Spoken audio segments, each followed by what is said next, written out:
just have to challenge you a little bit, but why were you so gentle on the pesticide? Why was I so gentle? Gentle. I mean, there's a case made there, but there's even, I think, a bigger case than made.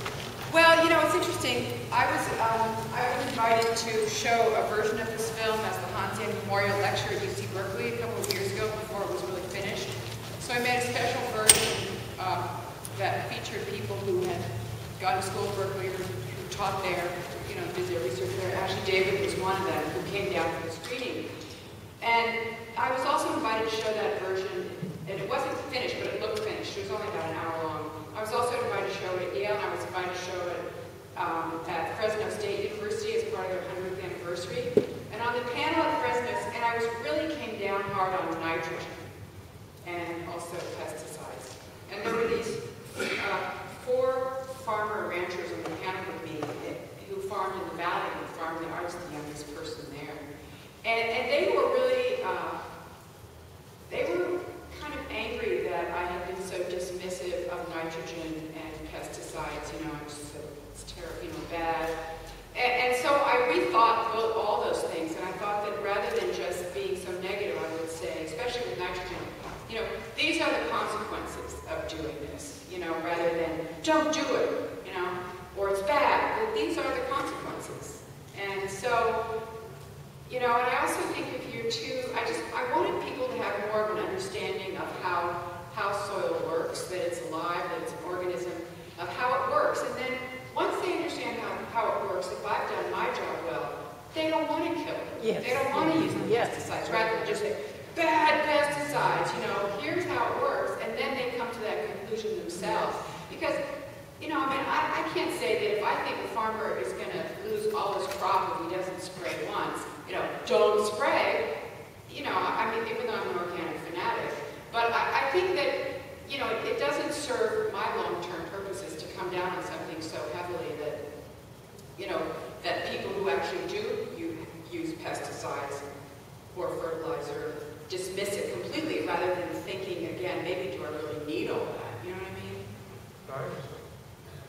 And if I could interject, not on the pesticide issue, but just my initial comment of the thing I'm so incredibly impressed with what you've done with this movie on, yes, is that yes,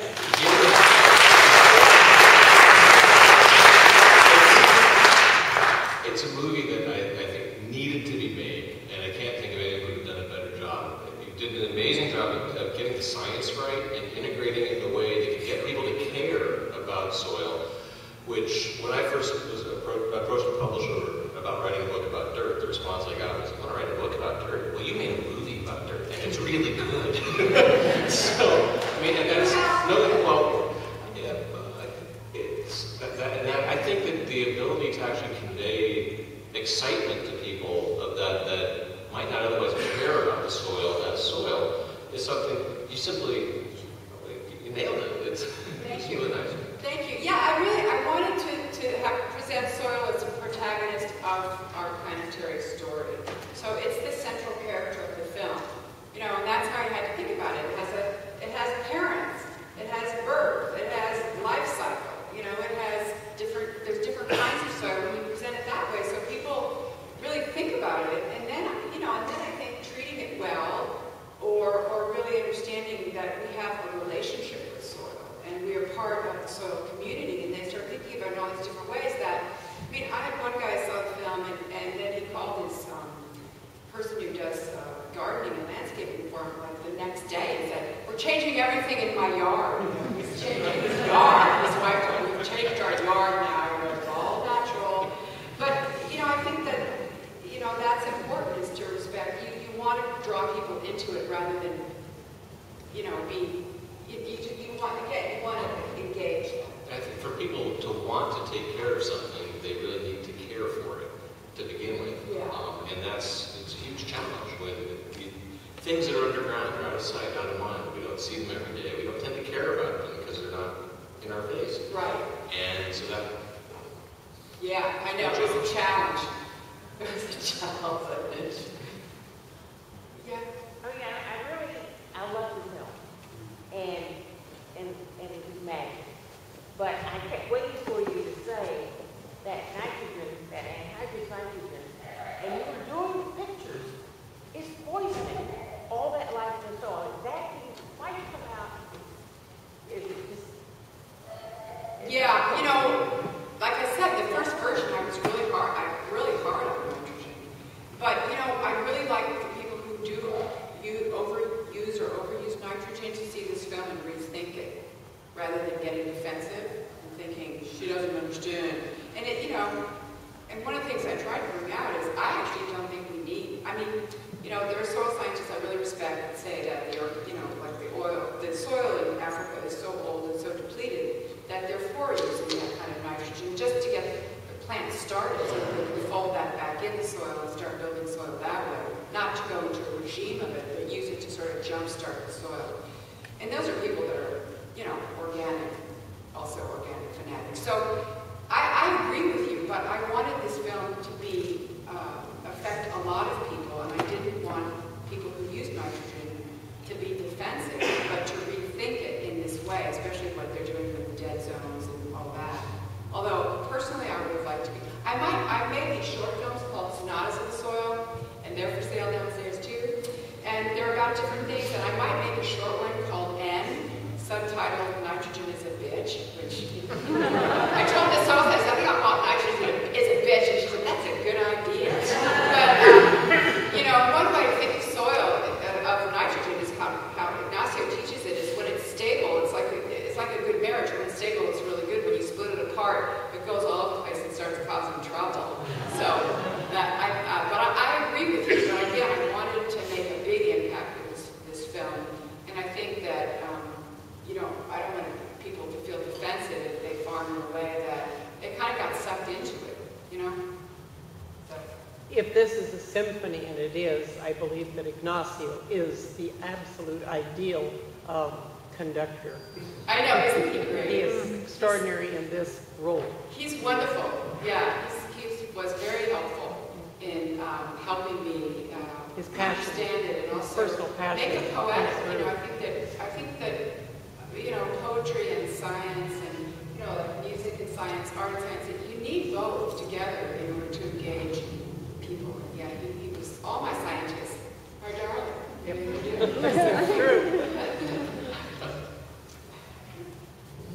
Yeah, I feel very grateful to learn a bit more about the history of farmer decisions, and present the story of fertilizers trade.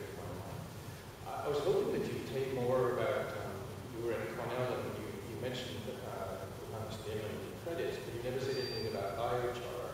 The other thing I was hoping to see something about was this development around use of cattle in East Africa and in Australia too.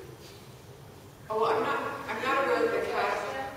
The question is about biochar, which we don't have in the film. And we did interview Dr. Lehman at Cornell, who's an expert on terra preta and biochar. And then there was another one about cattle in Africa. We couldn't fit everything in the film, and we really couldn't do biochar justice. So I made a short film called The Promise of Biochar, one of these sonatas that we've showed, and now I'm going to update that and put the current research that's available. I showed it at the biochar conference in Sonoma County earlier in the summer. So there were like 250 biochar fanatics there from all over the world. And one guy said, I cannot recommend, he was from, I don't know what country he was, like, I cannot recommend your film because there's no biochar in it, you know.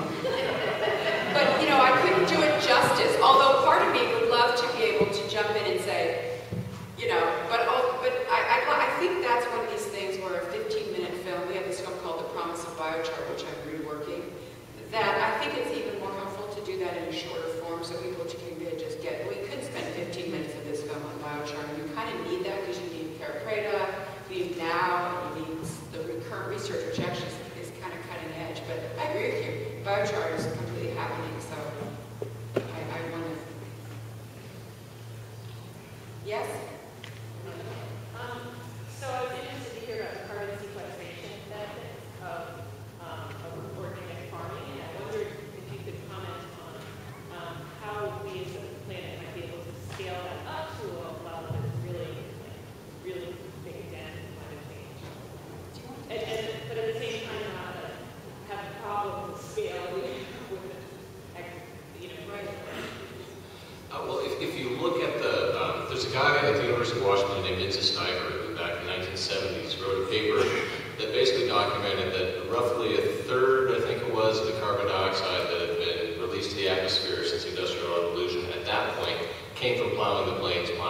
It came from degraded soil organic matter. And there's challenges to figuring out how much carbon you could actually park back in soils globally. But the estimates range pretty widely, from on the low end, sort of 10 to 15% of our current emissions on sort of an annual basis that eventually will sort of fill the soil reservoir. But there's other estimates that are based on very intensive biochar use that don't really have a limit, because you're basically sequestering it as charcoal as opposed to carbon that gets turned over. Carbon in the soil has a fairly short residence time, so you have to put a lot in and keep putting a lot in to keep a lot stored there because it breaks down pretty fast. But it's one of the very few ways to try and address the problem of CO2 overload in the atmosphere that comes with an awful lot of side benefits, like increasing soil fertility, for example. And so it's one of the few things that has multiple reasons to actually do it. The numbers don't pencil out to like completely offset our fossil fuel emissions by putting carbon back in the ground, but it can be a very large piece of the down payment. And so, at the low end, you're thinking 10%. The high end, it's probably 25%, but it depends on how aggressively we do that with all our agricultural land. And that completely ignores what we could all do if everybody did it in their own yard. Right? There's an awful lot of land that's manipulated by people that if we manage land to put carbon back in the ground all over the place, the numbers get even bigger. Yeah, and also to really question our food system in terms of shipping things all over the place, growing stuff. I went through a stage in this film when I didn't want to do any agriculture. I mean, I kind of became like the Native Americans. Why would I cut into the earth, my mother? It's like I didn't want to do any agriculture because I felt that was so destructive to the soil in so many cases. What it had become. But I think just questioning what we're growing. I mean, we don't need to grow all that corn. There's so many things we don't need to grow. And this idea that we need genetic engineering to feed the world. I mean, there are more obese people in the world than there are starving people. There's more food per person now than there's ever been on the planet. So I think just challenging some of the assumptions that people make about what we need is something I want to start with this film. And I think the really, really big assumption that I'm really thrilled to tackle with this pretty effectively, I think, is the assumption that we can build a society on destroying the life of the soil. I mean, if you look at the ecological basis for life on the surface of the earth via outside the oceans, it's the life in the soil that's supporting life above ground. And to develop a system of agriculture that is rooted in poisoning the life of the soil is completely insane viewed over long time scales. And that, to me, is one of the biggest attitudinal changes that has to happen in the next 100, 200 years. Or sooner. Or sooner. I like to think in centuries. It's the problem of being a geologist. But quickly, as far as the world is concerned. But that we have to make that transition to be able to sustain society into the unforeseeable future, because that is the basis for all life. And if we're going to essentially remain as the dominant life form on the planet, we have to learn that lesson. And most people in this country and in the world don't know it yet. So, and that's one of the roles I think this movie can help with, is to start shifting that attitude, hopefully faster than a century or two for everyone involved. Yes, back there. Yeah, are there resources connected to any of the materials you have of sort of like where to go from here? Most people have been kind of researching what's been going on with fertilizers and really kind of leaving this place today, like what people can kind of go to kind of take this in and take back to the community. Resources for like communities that are actually sharing compost, sharing food scraps outside of like the standard city yard waste pickup program, which probably 80% of people don't ever see that composting in Seattle City area. Right. Yeah. We have a website, symphonyofthesoil.com, and it's a good website because the young people who work for me created it, not me. No, but we've got a lot of that stuff on it, and we have research, and we're going to keep building it up because that's what we want. And some of the, like Rodale, they have a great website, and there's a lot of that going on. So we have those links, and we have some information. And so I think it's, you know, there's a lot happening in this field. A lot of young people, a lot of regular, you know, not so young people. There really is this amazing resurgence of caring for the land and growing food, and it's all under the radar.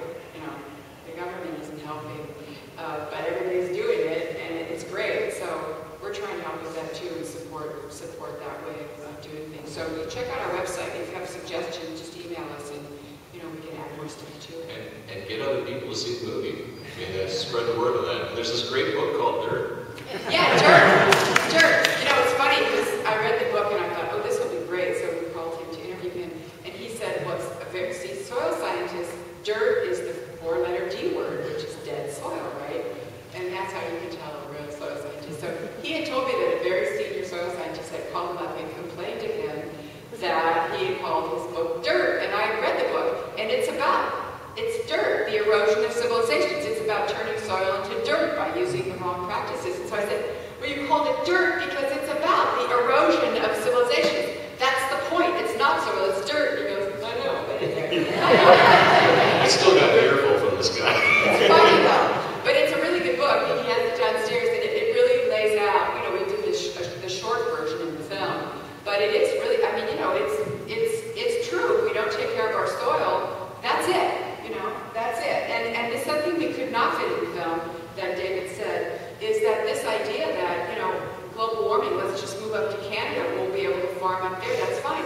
Their soil is down here. It's blown down here. That's why we have all those mollusols in the Midwest. That's Kansas soil. There is no place to go. So he talks about that, and it really makes it realize that, it's pretty dire in a lot of ways, although in 3 years you can bring back the soil. You know, if we just pay attention to it in a very short time, you can really regenerate it amazingly so. Yeah, that's the really amazing thing. Is like it took societies centuries to deplete their soil, but we can bring it back in years to decades. There's just how many other environmental problems have the asymmetry working in our favor if we just put our minds and our effort to it? In response to your question, I wanted to just make a plug for permaculture, in particular for Toby Hemingway's book, Gaia's Garden. Oh, which yeah. is fabulous. How do we get started in growing things at home in a way where you just keep them in the soil, you don't use any kind of synthetic inputs. But there's a permaculture class somewhere going on all over North America, all over the world. We can go inside of the permaculture. You can go to Arkansas Island, the Waller Brothers, and teach permaculture. You can check into some of the sustainables groups in Seattle. There's lots and lots of places. So just Google permaculture, and that's a good place to start. Permaculture and the transition movement, which is another thing, kind of bringing it all back home, are two very cool things that are, again, under the radar, where a lot of people all over the world are really changing how they live by focusing on those two things. They're very similar. Permaculture is kind of like your homestead, and the transition movement is the whole town, where local energy, local food, local art, local entertainment, like people standing up playing their guitar and singing. It's a great thing. It's very exciting, and you can just do it yourself. So you don't need all this. You don't need to go out there and drive around and buy stuff. You can actually create your own new reality. It's exciting. It's kind of like the hippie back to the land thing, having matured, a few decades later. I have to put a plug in. The guy can come down to innovate e-catch, and we'll teach you something about soil and soil building, but we also, you can come down there and learn the garden and the food bank garden. It's on every Tuesday night. What is that again? I said, if you want to come down to the innovate pea patch. The pea patch? Yeah. We filmed there. It's great. That's That's in one of our short films. What's it called? It's Soil and Good Heart. We filmed there, and it was great. That's a wonderful example of community gardening. I mean, all over Seattle.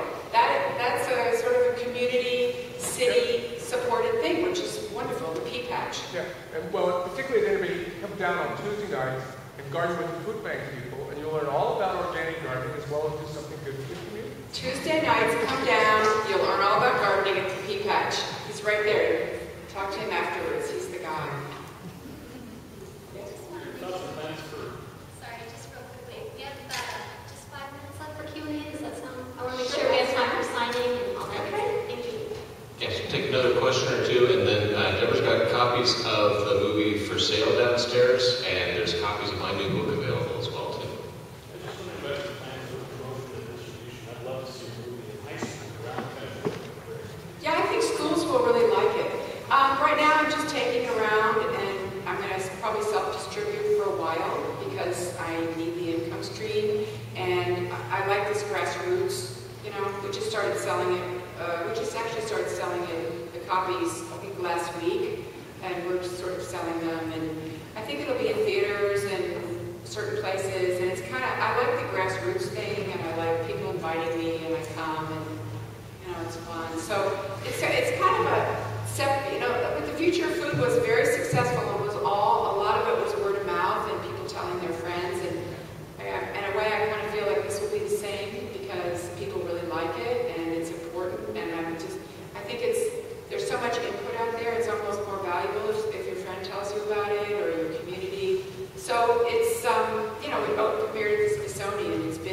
We've had a lot of really great screenings. So I kind of took the summer off, but it just seems like it's all happening, you know. And we have these, you can look on our website, people can get the film to do community screenings. We have sort of different rates and things like that. And, you know, we have started selling to universities so they can use it in their classes. And I'm going to show in a couple of weeks at this convention, I think it's called the Soil Science Society of America, or something like 4,000 soil scientists. So it's going to be great. And some of the people in the film are going to be there and talk about, we're going to do a panel. But it's, you know, that's great. They're all so happy. The soil scientists, when they see it, they have to confess afterwards that they cry. You know, they're so happy. They're going to film about soil. They love it. How much is the DVD? The DVD is $25 now. But you bargain. Bargain. Yes? I would just like to make a quick comment. I read that David's book on dirt, and it's not a technical book, and it's just fascinating. I couldn't put it down. So if you haven't read it, it's just totally, you know, it's not something you just can't read. And you realize the relationship between soil and civilization. Yeah. And that soil creates culture, and then that culture affects the soil. And we really, you know, we have a relationship with soil whether we realize it or not. So we should try to be friends with it. You know, we should try to value that relationship instead of, you know, doing a lot of what we're doing. So work with it instead of against it. Yeah, work with it, you know. Maybe one more question. I had occasion about 5 weeks ago to have acreage involved in a 20,000-acre forest fire east of the mountains. Nowadays, I'm going to meetings with regards to the mitigations and the lawsuits, et cetera, in relation to this fire. Something I find very interesting is all the people who own timberland, all the smallholders, are in a great hurry to get all this timber off their land now that it's dead and they can't sell it as logs with any value because it's not neat being there. I'm talking about how most of the organics in the forest are in the trees, and if you take the timber away, you got no organics. And on that hill, this is really prominently true. I think we need in this society to have a different understanding of what is neatness, because everybody's trying to neaten up their 20-acre plot, and neatness is not going to get us where we need to go. If you look at the most productive ecological systems in the world, they're like jungles, they're not neat. Yeah, and I think one of the things that I really learned making this film is that you have to give back to the soil. You know, in agricultural systems, you take, and even I had to change my attitude in making the film, which was primarily at first, you know, agricultural. What can we get out of it? What's in it for us? And then I moved away from that. But then it is true, we do care about what's in it for us. But you have to temper that with this idea that we have to give back. And I think that it mirrors what's happened in our society, is what we've done to the soil, is people are taking and not giving back, and then the society sort of collapses just the way the soil does. And so I think it's a lesson that we need to learn in every aspect of our society and how we treat the soil and how we treat each other, is we have to give in order for it to maintain its health and our health as a society. And so I think there's really a lot to learn from understanding, how things work in the natural world, and to try to connect in it with ways that we can, in ways that will sustain, humans being able to be on this planet for centuries.